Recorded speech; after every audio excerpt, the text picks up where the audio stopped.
You're watching Moutraveli, and today we're hosting a very special discussion.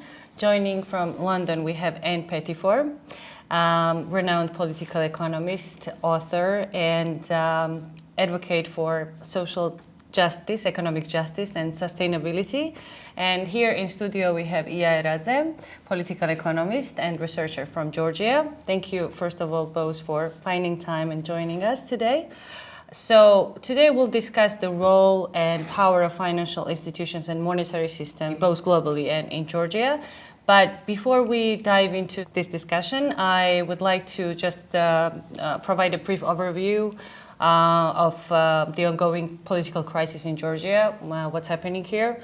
So since the October parliamentary elections, we have currently a government that is not internationally recognized, but more importantly, it doesn't have legitimacy from majority of Georgians. For 2 months now, we have massive protests, daily massive protests in the streets. This unrest obviously began after the rigged elections, but what really ignited this massive outreach, public outreach, was the announcement from so-called Prime Minister Ia Eradze, who on November 28th suddenly just stated that Georgia is suspending all the negotiation talks with the European Union regarding our membership. So, and you know that we have a candidate status, so it was like we were going towards that.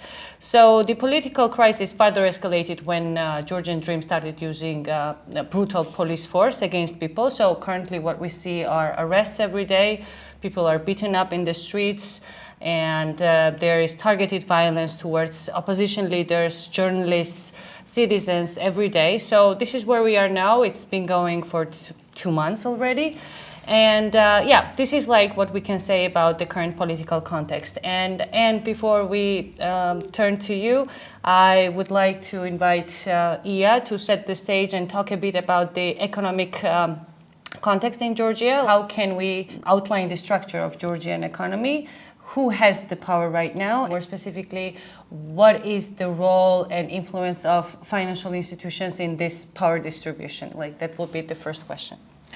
Yes, thank you, Annie, and thank you, and to you, and again that you are participating in this conversation today. I will try to provide a very brief overview of to give an idea about the structure of the Georgian economy, and then what is the kind of the role of the finance and what power the commercial banks especially have, and then later in the conversation we will be trying to link all these to the ongoing political crisis as well. So first of all, I think I have to mention that if one looks at the structure of the Georgian economy, it's very clear that it's a service economy, because since the deindustrialization process that started with the collapse of the Soviet Union in the 90s, the industrial sector has not managed to recover in Georgia, just like in most of the other post-Soviet republics. And when we say service economy, I mean, we have to mention here obviously also a very important role of the financial sector, finance and insurance, what we call it. And even if one looks at the current GDP structure of the Georgian economy, one can see that the leading sectors of the economy, these are trade, for example, real estate and construction. They play a big, and they are one of the engines of the economic growth, and also finance and insurance. This is also a very important sector. And if it comes to, when it comes to finance in specific, the history of the emergence of the financial sector since Georgia became independent in 1991, it's very interesting, because it's been one of the sectors where different governments of Georgia have laid a lot of interest and focus on it to encourage the development of finance, which is, well, of course, on the one hand, it is logical, because Georgia was on its way of transiting towards market economy, but on the other hand, especially the wave of mass deregulation of financial sector that we had, especially since the 2000 3 revolution, it did help the banking sector especially to develop and to grow, and a lot of foreign capital that flew into the country, it was directed to the banking sector. And right now we have most of the commercial banks that are foreign owned. With foreign ownership, I mean that more than 50% of the share of these banks are in foreign ownership. But on the other hand, the result of this deregulation of finance was that this sector became more and more powerful and increasingly more and more powerful. And what I mean by that is that the financial sector itself, which is dominated by commercial banks, it became an oligopoly market, because currently we have 2 big commercial banks that play the most important role on the market. And then they have a lot of power, and there is a lot of critique to the loan policies of these banks.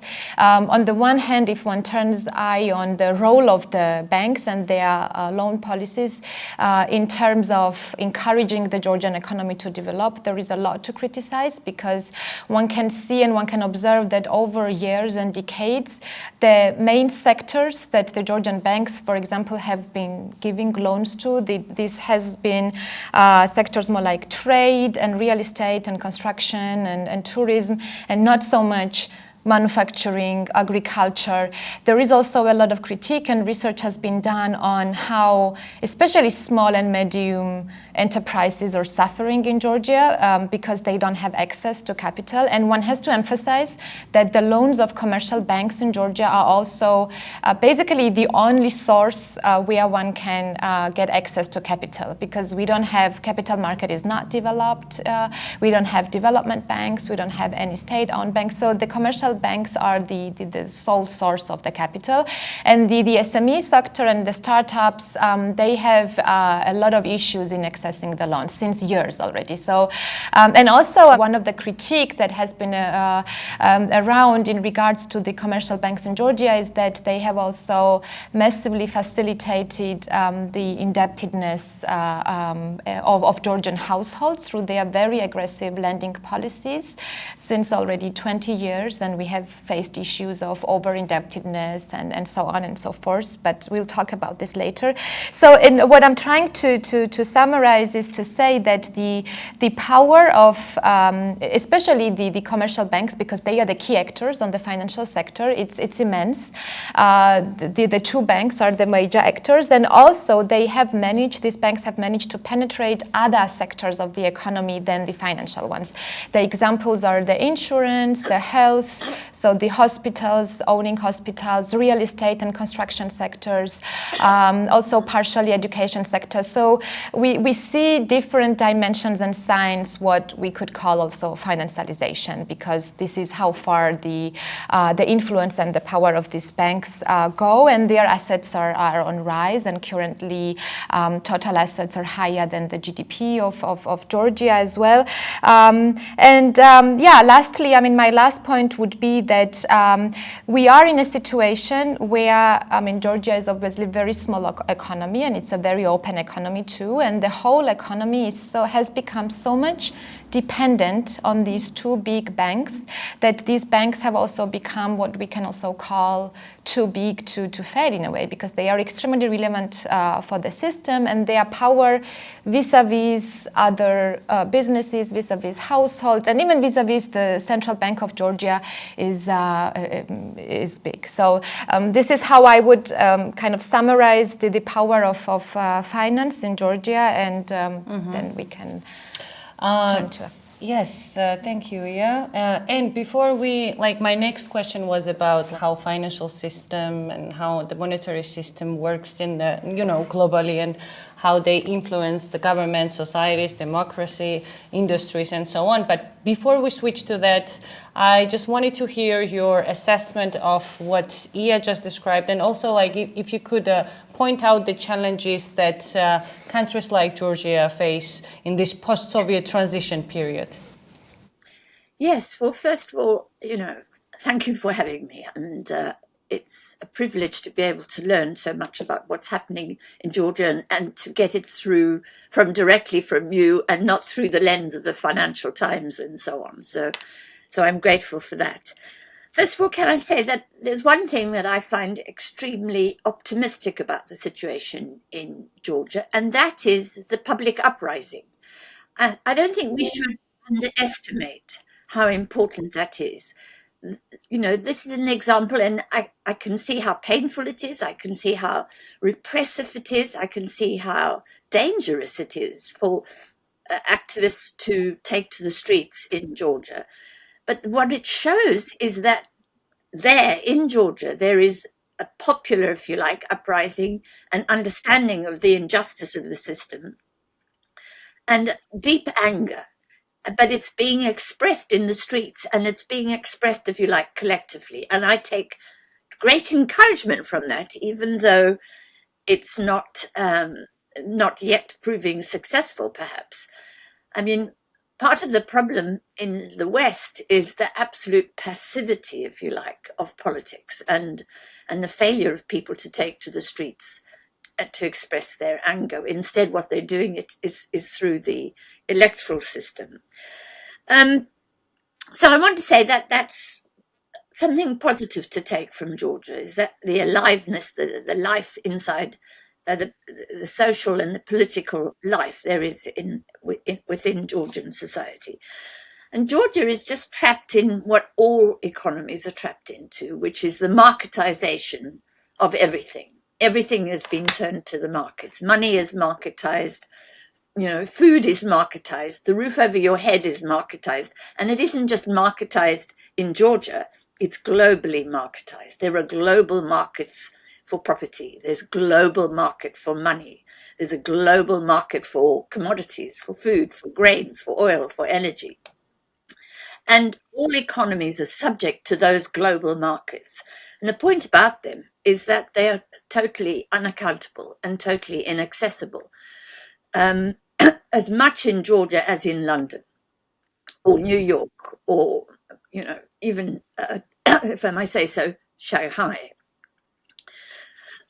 So we have a situation where markets are in fact displacing government, or displacing democratic processes and even undemocratic processes.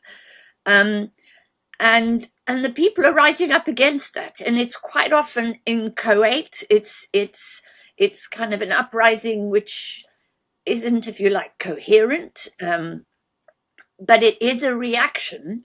People are doing what Karl Polanyi argued they did in the 1930s.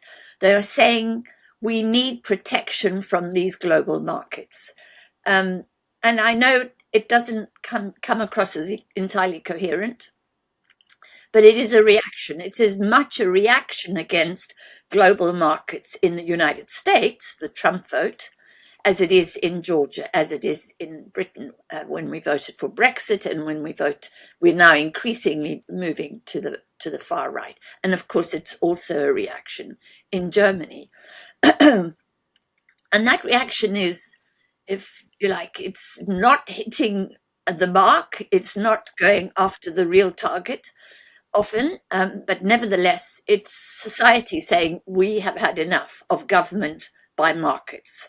We want a strong man, or in the case of France, a strong woman, to take control of those markets and to protect our jobs, protect the roof over our heads, protect our energy systems. We can't afford to pay for fuel.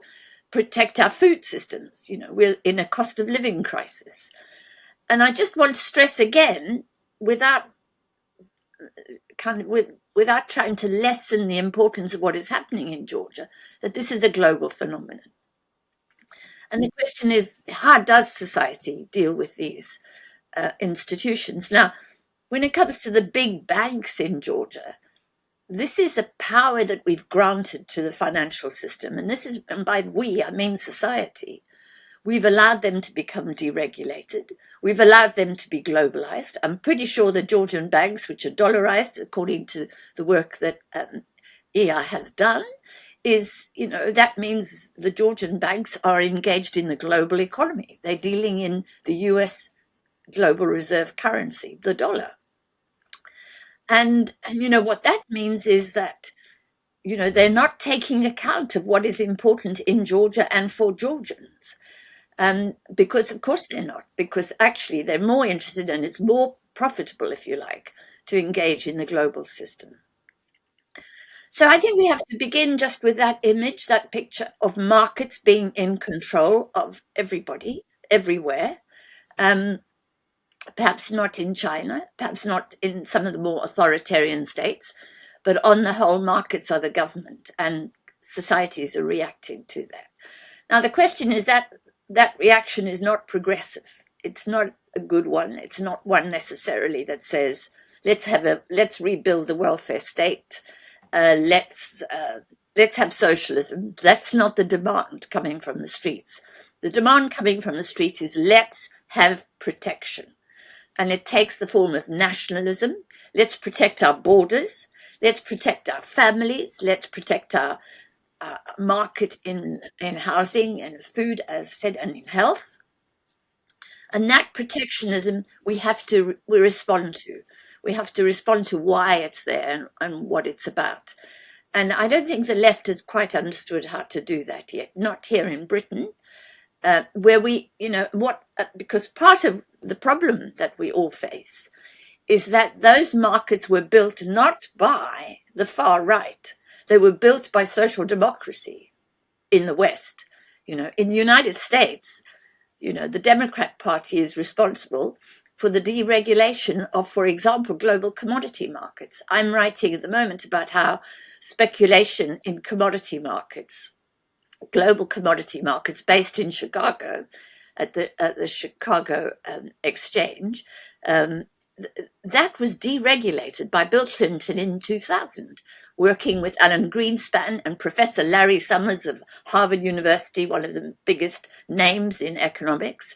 They jointly came together to deregulate the legislation applied in the 1930s to commodity markets, to prevent them from becoming speculation markets.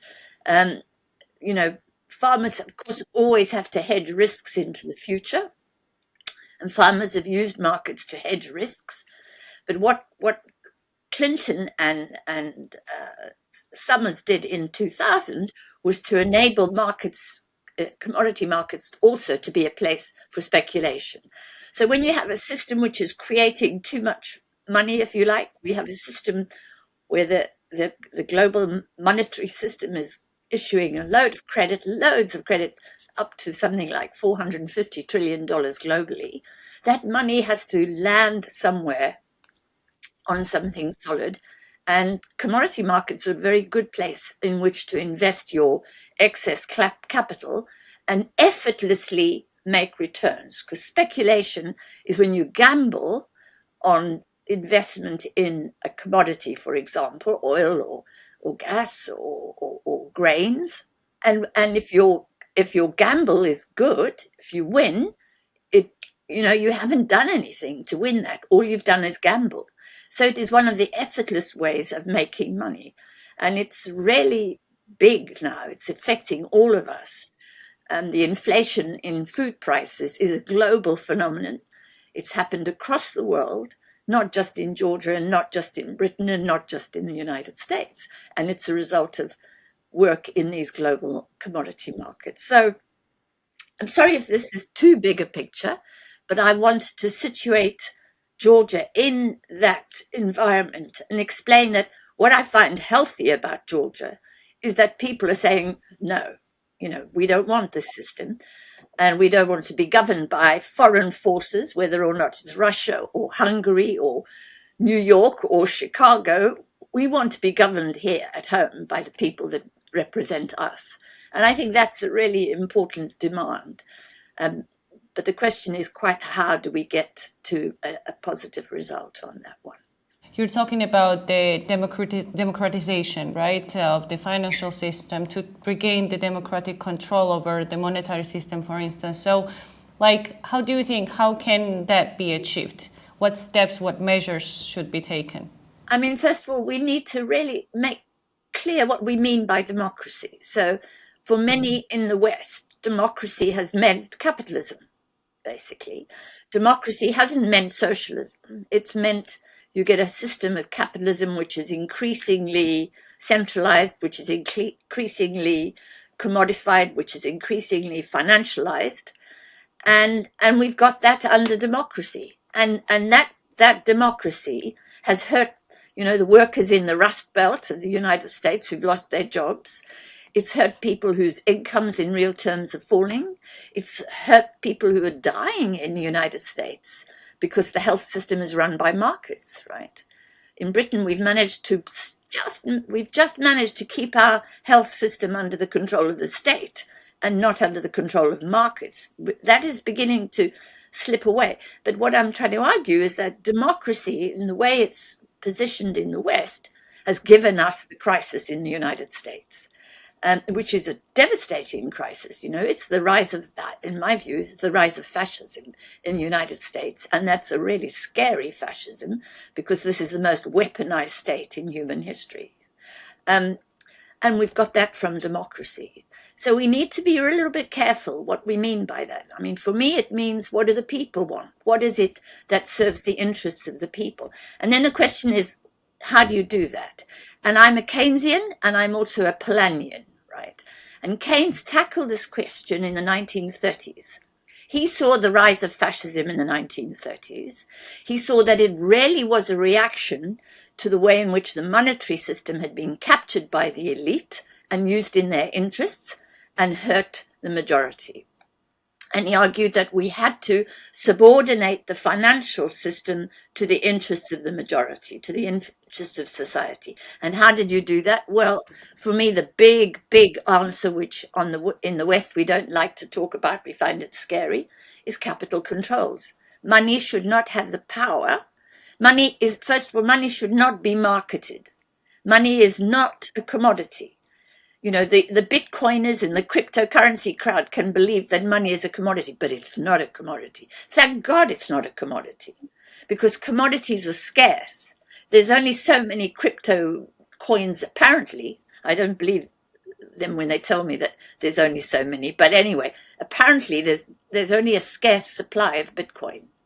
If you have a scarce supply of Bitcoin, how on earth can you finance, for example, the gravest threat facing humanity in our history, climate breakdown, right? We need to find the money to deal with the threat that we face of flooding, of wildfires, of biodiversity collapse.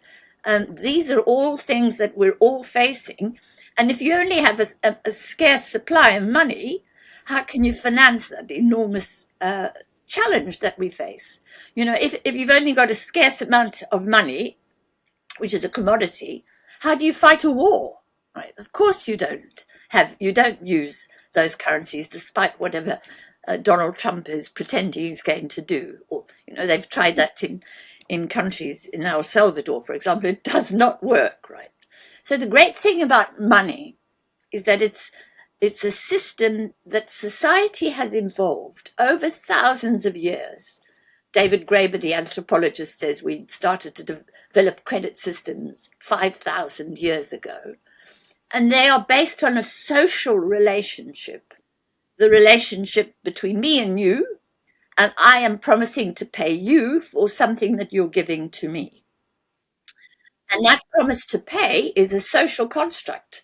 It's something that, it's not a thing, it's not a commodity. You can't market it. And what Western democracy has ended up doing is marketing this social relationship and turned it into something quite evil now, really, and no longer connected to society. So the first thing we have to do is to restore the relationship and the regulation of these promises to pay. There are limits to our promises to pay. I can promise to pay you $3 million, but I ain't got $3 million. So the question becomes, how does my promise get upheld? And that's why we have contract law. That's why we have, the state providing us with the kind of the infrastructure needed to make sure that I do hold my promise, right? If you remove that regulation, if you remove that law, then I can promise to pay $3 million and I could go away and use your money and never pay you back again, because I'm not being properly regulated. So that's why we have masses of fraud and theft and so on and so forth in the international financial system. I'm perhaps going away from your question a little bit, but what I'm trying to argue is that we have to bring these systems back home. We have to make capital come back onshore. Capital likes to be offshore.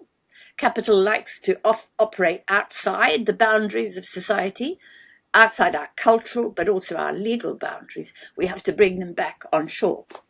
How do we do that? Well, society has to get a grip. And at the moment, I don't think we're anywhere near there. In the 1930s, Keynes and Roosevelt in particular came up with the answer, you've got to manage Wall Street. You've got to manage the financial system. You've got to make them work for the state instead of the state working for money, basically. And they did that. Roosevelt was an incredibly courageous politician. He said, I don't care if they hate me. I want the financial system to work for those poor farmers that have been destroyed by the Dust Bowl, those poor farmers who can't get a decent price for their agricultural products. I want them to ensure that I can have finance to invest in creating jobs for my people, to invest in tackling the ecological crisis that they faced, which was the Dust Bowl. We want finance for those purposes, and Wall Street had better provide it, or else we're closing them down. And I don't want to go into too much detail about how they did that, but that political moral courage, if you like, is not present today, and there aren't the kind of visionaries who are arguing for that. But I think we must do, instead what we have are the far right arguing for protection, arguing all the time, protect me from these markets. And that can be nationalistic and that can be dangerous because authoritarianism, as we know from the period of Hitler and so on, can be incredibly destructive. And we wait with some trepidation to the rise of authoritarianism in the United States.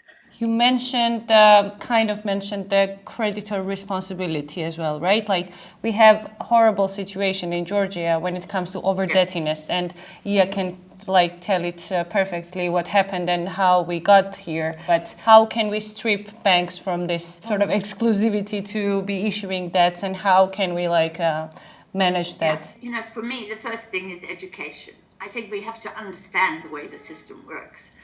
And I just need to say in passing that I'm an optimist when it comes to that. And the reason is that back in 2000, a long time ago, I ran a campaign. I helped to run a campaign, wasn't just British, it was worldwide, to cancel the debts of the poorest countries. And we cancelled about $100 billion of debt owed by some of the poorest countries.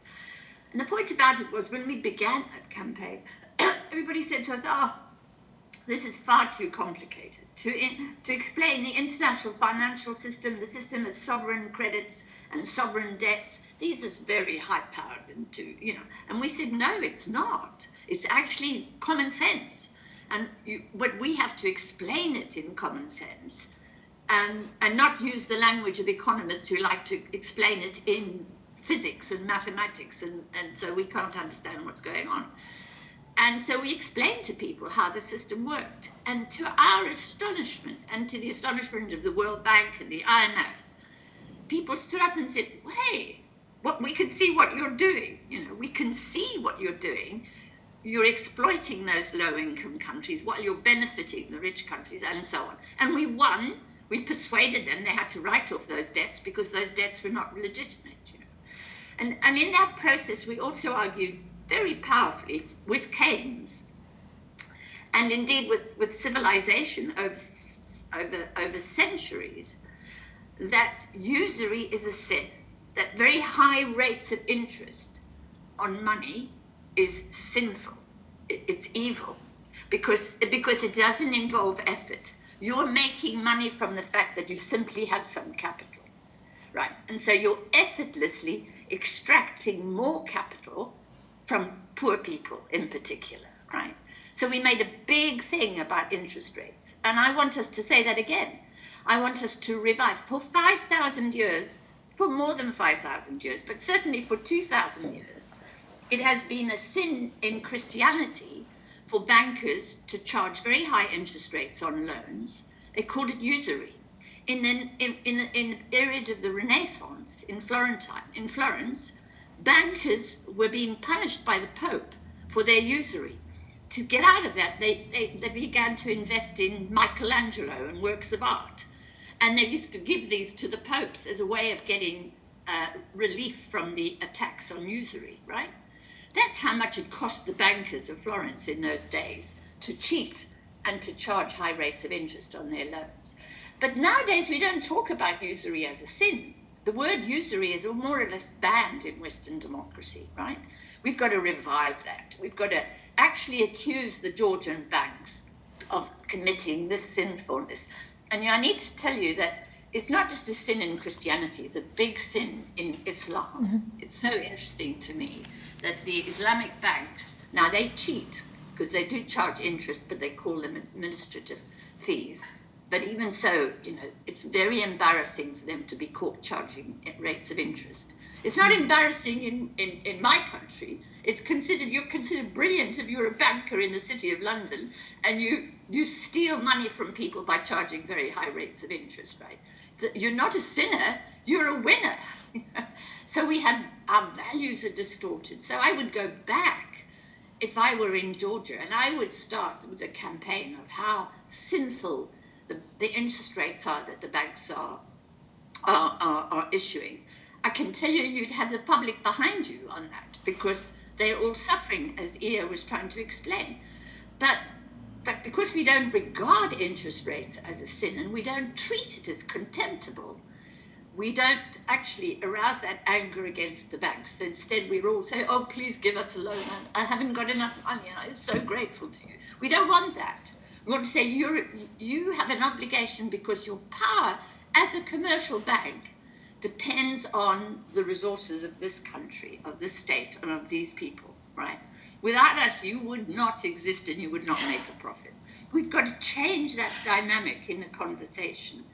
But I just want to go around declaring banks as evil and saying how bad they are and really punching home this point about the usurious rates of interest that they charge. So that's one of the ways. The other way is the management of offshore capital.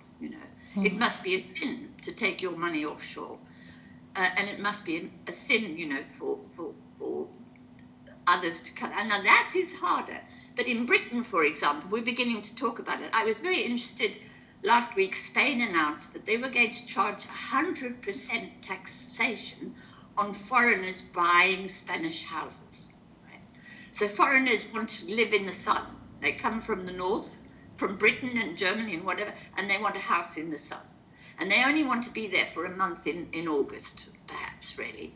And so the house lies empty, but it's just the effect of that capital aimed at the finite resource that is housing, because there's only that much land in Spain. They're not making new land. They've only got this much. When you throw a lot of money at it, that inflates prices. So poor people in Spain, with all this foreign capital coming in, are finding that they can't afford a house. So that by the government imposing a tax on investment in Spanish property, that's a capital control, right? That's controlling inward capital and flows. And it's, who knows what impact it will have. I'm not sure what proportion of housing in Spain is purchased by foreigners, but it's going to have a dampening effect on that foreign capital. And that's another kind of idea that Georgia should be thinking about, really, that if people want the privilege of investing and of taking profits out of Georgia, then they must pay their taxes. We have a problem in Britain where Amazon comes here, makes a fortune, take their profits, and they dump it in Ireland, where they get a bigger tax break than they get here, right? Same applies to Facebook and all these big corporations. They don't mind making money here, but they do mind paying their taxes. And again, the public pay their taxes. I pay my taxes. I'm a pensioner, but I have to pay taxes on my pension, right? How can Amazon not pay taxes? And so, talking about foreign capital flows in terms of the impact on locals and what locals are doing, again, I think will mobilize support on the ground in Georgia, because people can see that's not right. But if you talk about capital controls as this abstract, clever thing, people, they want to be able to go on a foreign holiday. They want to be able to get some foreign money. So then they'll think, oh, you're just making life difficult. But if you talk about it in terms of, look, do they pay taxes and I pay taxes? This is not fair. They're free to invest, but they must pay taxes on that. And Ia will correct me if I'm wrong about this, but that's another way in which I would start talking about and start thinking about how we manage globalized, financialized capitalism. I think there is another additional point that I didn't think before, but you mentioned offshore capital, and I think it's very important to point out that right before elections, so when we went into this new authoritarianism phase in Georgia by the ruling party, Georgian Dream, they introduced several laws, really problematic ones, but one of those was the so-called offshore law.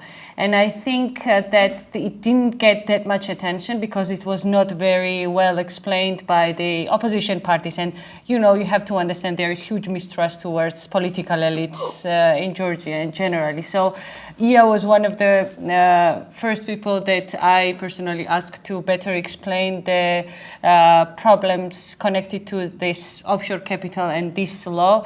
And I will ask you if you can briefly explain what it holds and without probably much details, but the essence of it. And then we will talk about also, I will just briefly say it, not to interrupt later. You mentioned the moral side of debts and high interest. And in addition to banks, we have this practice of loan sharks, having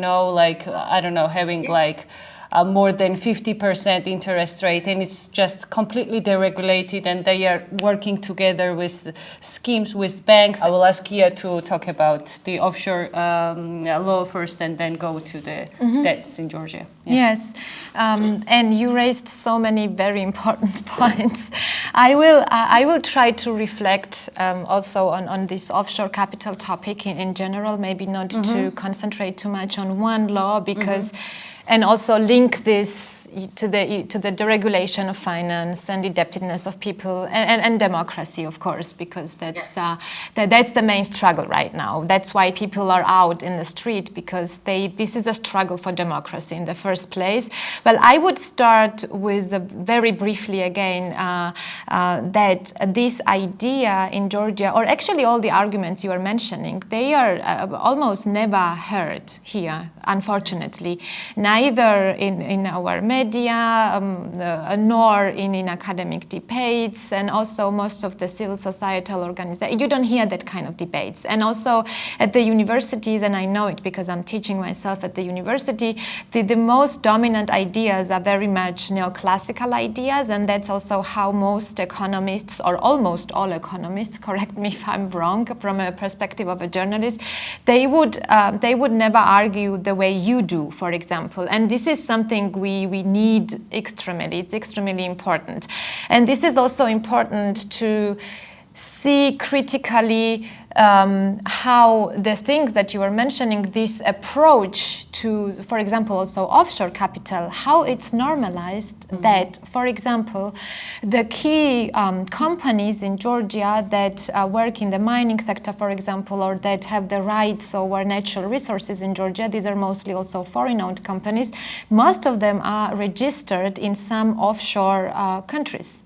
And this is totally normalized here in Georgia. I mean, or we have, for example, since years and decades already, the so-called free industrial zones. And one of the industries that made a perfect use of this free industrial zone, where they pay basically no taxes, it's been cryptocurrency mining here in Georgia. This is something I'm working on right now, or I almost finished this research project. So I think this one example that Georgia turned into a hub of cryptocurrency mining because of cheap electricity, and because these companies could reside in free industrial zone where they would be free of a number number of taxes, I think this tells a lot. And even these kind of topics, and including this very offshore law, which was recently introduced in spring last year by the government, which kind of aimed to attract money from offshore zones to Georgia without paying taxes again, and no one knew where this money should come from, or where should this money actually go to. I mean, there were a lot of questions, but the point I'm making here, not to get lost into details, is that these are the topics and ideas that are either not discussed in public and in media, unfortunately, or to a very, very limited extent. So it's a huge problem. And this leads me to make a connection to a very important argument you were making in the very beginning, where you were saying that what we see globally is how we see how the societies and how countries are governed by markets, right? And I completely agree with that. And then a very peculiar situation that we have in Georgia is we have now an oligarch, Ivanishvili, who is the founder of the governing party of the Georgian dream. So we have an oligarch kind of on top, and then now it looks like, well, at least until now, that most of the most powerful market actors, including the ones from the financial sector, are also kind of working for him. And that's how, and then this is what governs the rest of the country and the society. And then the protests are directed in the first place against him, so against the oligarch directly, because the feeling is in the country that if we don't kind of approach this, the kind of cause, the root cause of the problem, and then we should maybe turn to other issues that are related, the ones that you listed, that how markets are also way more powerful, and especially if we look at the financial sector and if we look at the banks in Georgia, how they are positioned as way more powerful actors than certain companies, businesses, households, even the central bank, and so on and so on. And it's also, like, for me also personally, it's been very interesting to observe how this protest, this struggle, it started out as a struggle against the oligarch, against authoritarianism, and then on its way, a lot of issues you were bringing up, how this marketization process, the deregulation, the results of deregulation, they all also popped up one by one. And one of the examples of this was that when there was a discussion, how can we increase the pressure on the oligarch and his elites to change something, the idea of the strike came up. Now it comes out that there are a lot of legal issues why it has become extremely difficult to strike, and also very weak trade unions, a number of problems. And one of the problems that came up in this list of issues that are obstacles to strike, and then strike as an instrument to struggle to fight for democracy again, it's been debt. Because this is all linked then to the high level of indebtedness of Georgian households, which is again historically rooted in the deregulation of the Georgian financial sector. And Annie was mentioning some examples, not only the high interest rates, but for years and years, different kind of creditors were completely beyond the regulation of the Central Bank of Georgia.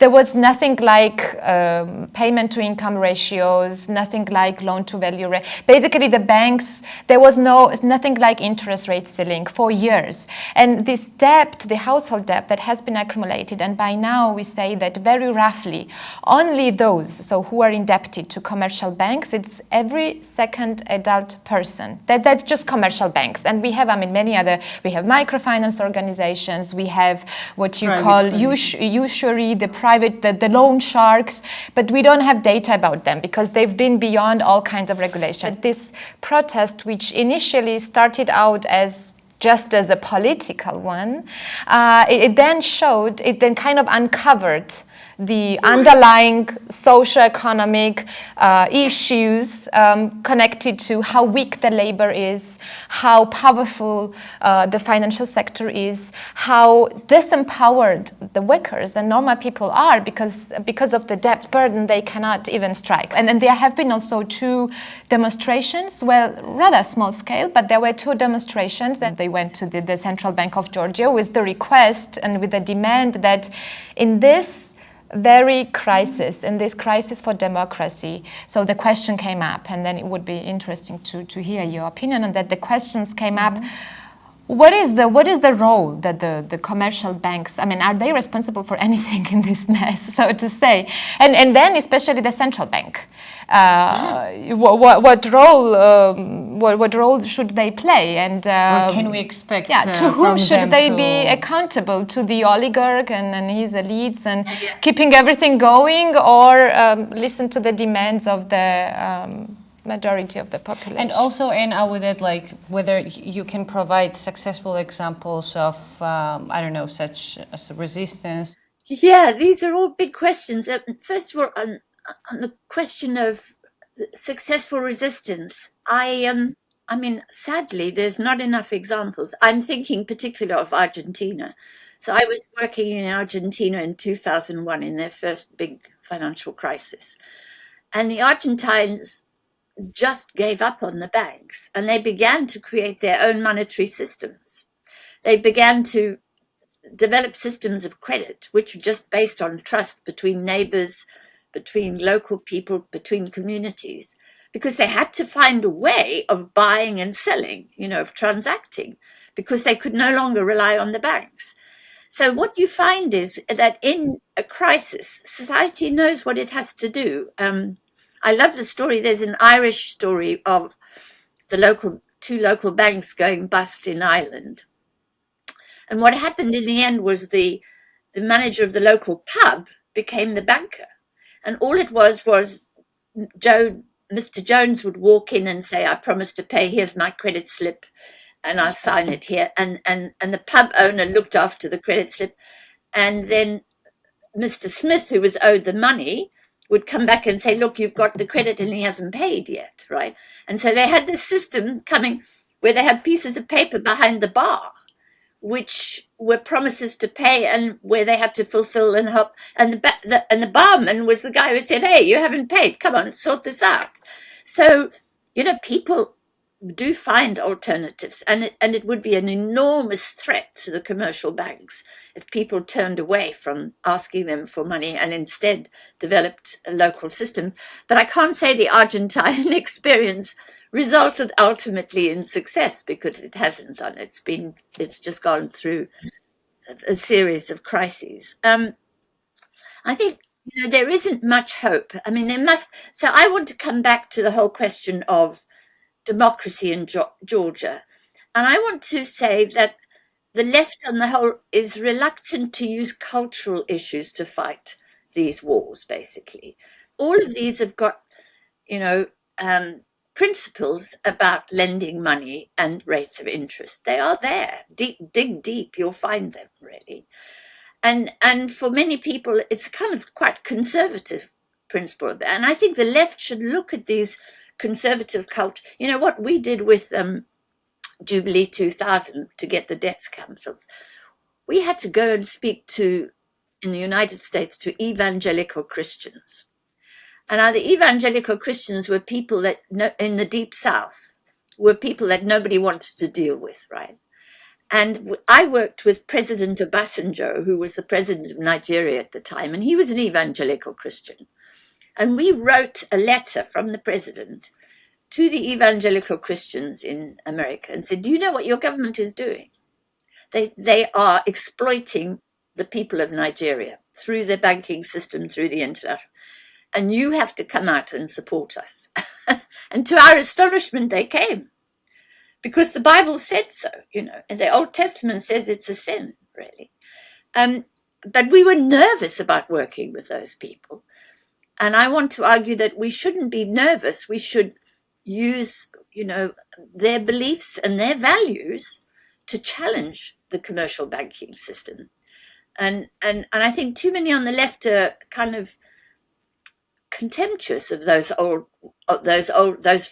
faiths, those organizations, and their values and their principles. I think we should be going back in there and using them as a way of saying, look, if you really believe this, if you're really a member of the Orthodox Christian Church, how are you behaving? So I want us to sort of, if you like, go back into this, into what is deeply embedded in the values of Georgian society, and not be afraid of that, to challenge.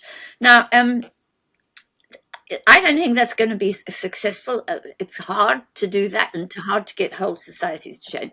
But I do think there is hope in one direction, and that is that the system is overreaching itself. That if you issue masses of credit, as the commercial banks in Georgia are doing, at very high rates of interest, real rates of interest, you blow up in good time. It happens. Without, it's going to happen, and it's happening at a global sphere as well. So globally, when I wrote a book in 2005-06, predicting the great financial crisis, and the title of the book was The Coming First World Debt Crisis. The metric that was really important to me was that globally, debt was something like 200% of GDP, which meant of global income, which showed me that it was never going to be repaid. You can't repay that much debt, basically, if your income is so much lower. Today, global debt, if you listen to the Institute for International Finance in Washington, which is the granddaddy of all the commercial banks, they think it's about $300 trillion relative to $100 trillion of income. And the IMF thinks it's about $250 trillion. That's a lot of money that's not going to get repaid, right? So the system is going to implode at some point. And the question is only when, and I'm no good on timing those issues. But I think we have to understand that the commercial banks can't continue doing what they're doing in Georgia for any length of time before that blows up in their faces, right? So I think you've got to spread that story. You've got to start saying, can these banks survive a recession? Could they survive if Donald Trump, does something stupid in the global economy and it all goes down, right? Can that survive if house prices fall, for example, if they're investing in real estate? So, why not put the frighteners on them? Why not turn on them and say that they're not sustainable, which they aren't? We know they can't be sustainable ultimately. And the problem is when they do collapse, we want to be in a position saying, no, the taxpayers are not going to bail them out. And we want the taxpayers to understand that they are going to be expected to bail them out, and therefore the taxpayers must be empowered to say, sorry, we're not going to help you guys out unless you change your ways. I hope I'm not, I want to try and say how you communicate with ordinary people about a system that is so profoundly unjust. And you're already showing me that in Georgia, those people, they understand what's going on. What they don't have are the answers to how to actually tackle that system, really. They feel that it's powerful. When I think about the cryptocurrencies getting tax breaks in Georgia to burn energy and worsen the climate for activity that is criminal. There's no other word for what's happening with the cryptocurrencies. You've got to go around discrediting cryptocurrencies. I speak as someone, my family is in South Africa and my family is not very wealthy. They're not very well. And when I go home, I sit around the dinner table. My cousins tell me, oh, we've got cryptocurrencies and we got rich very quickly. And I say, and of course they lose the money in due course. But they are very happy with making a quick buck, And I spent all my time there saying, well, you're just engaging in criminal activity and it's going to hurt you one day. I want us to go around rubbishing cryptocurrencies. And, when a criminal president of the United States promotes cryptocurrencies, there's something really wrong. So, I think it's about going back to your people and using these not simple, but these basic values to argue for change and to help empower people, to help them see, look, these guys depend on you ultimately, because without your resources, without your taxes, without your borrowing, they would be going bust. You've got to understand you have leverage over these banks. At the moment, people think they're victims of the banks. You've got to change that mentality and turn it into, sorry, these guys, I'm making it sound easy, and I know it's not easy. It's going to be really hard. But I'm wholly, and I say this to Ia in particular, academics love to talk about economics as if it was science. I think one of the really most important things academics must do is start talking about economics as common sense, really, and explaining stuff to people. It's not rocket science. It really isn't. But somehow, you only get your papers published if you make it sound like physics. We've got to change that kind of whole thing because it's not physics. You mentioned that sooner or later all this is going to explode. I like that phrase, but more specifically, I wanted to ask you, you predicted the 2008 crisis. So, do you see major global crisis on the horizon, and where should we look, or which sector is most likely to be affected also? Well, I think the financial system is completely unsustainable. The problem is this, that the United States Federal Reserve, the Bank of England and the ECB and the Bank of Japan are wholly committed to bailing them out, right? The Jerome Powell of the Federal Reserve, when he was asked in March 2020, when they bailed out the shadow banking system in March 2020, was a crisis on the same scale as 2007-9. Most of us didn't notice it because of the pandemic. But when that happened, the media asked Jerome Powell, have you used up all your tools that you have? And he said, no, we've got loads more tools. We can do all kinds of lending. And what that meant was that Wall Street thought, it's okay. I don't have to worry. I can behave like crazy and the taxpayer is going to look after me. Before the financial crisis in 2006-7, banks were not guaranteed against failure. Banks failed in 2007 in Wall Street and in London, Northern Rock and so on, and the RBS had to be nationalised by the British government because it failed. Two banks, Lloyds Bank and RBS, had to be nationalised. Nowadays, they don't face the risk of failure, of bankruptcy. So while on the one hand I know that it's going to blow up, on the other hand, I know also that the central banks are now so devoted to upholding the financial system that they're going to try and bail them out. We now have bailout states. The United States of America is a bailout state. Britain is a bailout state. We're here to look after the oligarchs and the financial elites. But this reaction, this public reaction from below, which takes the form of nationalism and protectionism, is going to screw up those markets at some point and screw up those systems. And whether it's Donald Trump that does it, or whether it's the Hungarians, or whether it's Putin, it doesn't matter. They are all contributing towards deglobalization, if you like, to breaking down the system as it was before 2007-9. But, I can't be optimistic about that. I think the way in which the system will crash will be devastating, really. But I don't want to be too negative at this stage. I want us to go out there and, because I'm encouraged by the people on the streets in Georgia. I'm encouraged by the fact that, Biden was, able to finance genocide in Palestine and lose the election, I think we've got to take encouragement from the fact that it's not pretty, but people are rising up against this, and some they will dislocate the international financial system.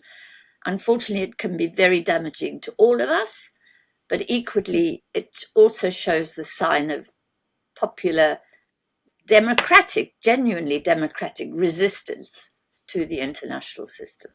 Thank you. I wanted to talk a bit of how this crisis, like potential crisis, could additionally affect such peripheral economies like Georgia, and also your stance on it, and Ia would also probably talk about it.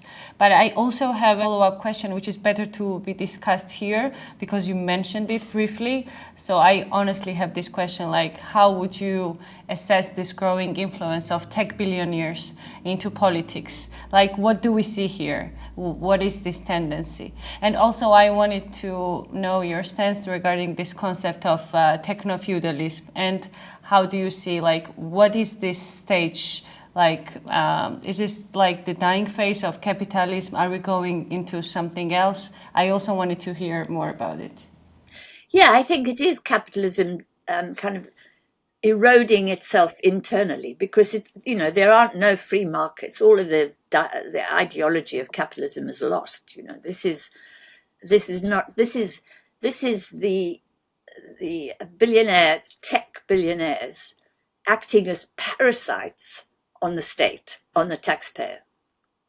And as parasites, you know, parasites on a tree gradually cause that tree to fall down, basically. And that's going to happen. The question is, you know, it's going to be very unpleasant in the process.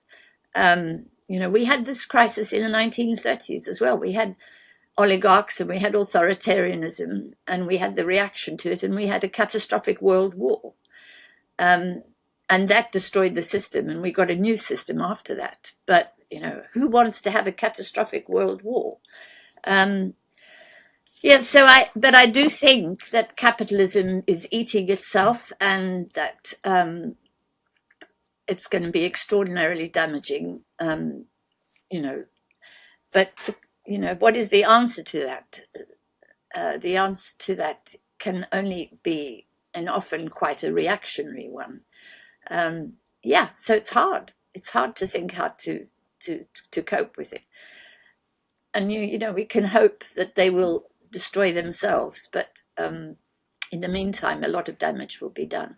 I think the other thing which we haven't talked enough about here is the climate breakdown crisis, really. Do you know, the burning of Los Angeles is just extraordinary. And of course, Trump is contemptuous of it. He doesn't care a damn. You just need to have a flood in Miami. You just have to have a flood that pulls down Mar-a-Lago, his fancy house in Miami. Things are going to change, you know. So in a sense, and no oligarch is going to be able to tackle that. So you know, I think we need to also put this in the bigger context of, we are facing catastrophe as humanity, and these guys have no answers. And there will be really, I mean, I can't imagine how angry people in Los Angeles are. Insurance companies suddenly won't insure them. They're not going to compensate them. They've been collecting the premiums, making a fortune. BlackRock has made a fortune out of it. And now these people are homeless and they can't afford to rebuild their homes. And they're now looking to a publicly financed insurance system to gain a little bit of compensation for their losses. But then the public insurance system isn't financed enough to satisfy the demands of the people that need to rebuild their homes. So that, you know, and the insurance system is integrated in the global financial system. It's run by big corporations like BlackRock, which manage $11 trillion of the world's financial savings, premiums. All of those are sitting under the guidance of BlackRock. BlackRock announced last week that they're giving up on net zero, right? So I think we need to also bear in mind that is going to happen. And how can those oligarchs are not going to be able to deal with it. And that brings me back to the Keynesian Polanyian answer. In my view, we have to come back to the nation state, right? And we have to come back to communities. In Los Angeles, the community is going to look after itself. Right? You're going to see people working together to fix Los Angeles, right? And however that form will take. They can't rely on the national government. They can't rely on the international fund. They can't rely on BlackRock. So they're now going to look to working together. And I think we have to understand that in order for us to tackle these big threats, we're going to need to have more of a community sort of oriented response to that, where we deal with our local flooding crisis or wildfire crisis here, and we support each other, and we rebuild that community infrastructure that's being destroyed by the market. And that means, boundaries. That means boundaries to our communities and to our countries. We need to move into that kind of way of thinking about things without becoming nationalists. We need to remain as internationalists and as coordinating and working with other communities to solve problems. And especially Georgia is going to need to work with her neighbours to tackle climate breakdown. But at the same time, to respect the boundaries of the communities within Georgia and the nation that is Georgia. So I think those are going to be the answers that are going to come mainly as a result of climate breakdown. Thank you so much, and it was really interesting, and we could go on for another hour. We could, but I think you're going to have to edit this down because there's too much stuff here. I think on YouTube it will be all of it. I think it's important, so I cannot think of the moment to cut from our conversation, honestly.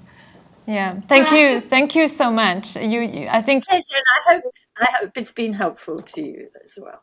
Absolutely. Yes. No, it's also important to see how you provide this global picture and all the threats, and then when I personally come back in my thoughts to Georgia and with the additional vulnerabilities that all peripheral countries like Georgia has, and with all its dependencies on foreign money and foreign currency, and being we are very below in this financial and monetary hierarchy, these problems seem to me even bigger from the Georgian perspective. So that's one thing. But then the other thing is that's I think very hopeful what you said at the end, that kind of the solutions cannot or don't have to be always global necessarily or coming top down, but they very much can come from the communities, from the local context and from the local societies, and that's hopeful to me, because that again gives also more agency to smaller countries like Georgia and to the societies, and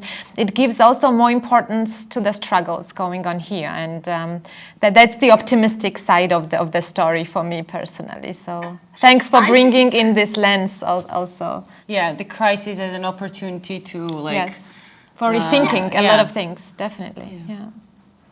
And don't give up,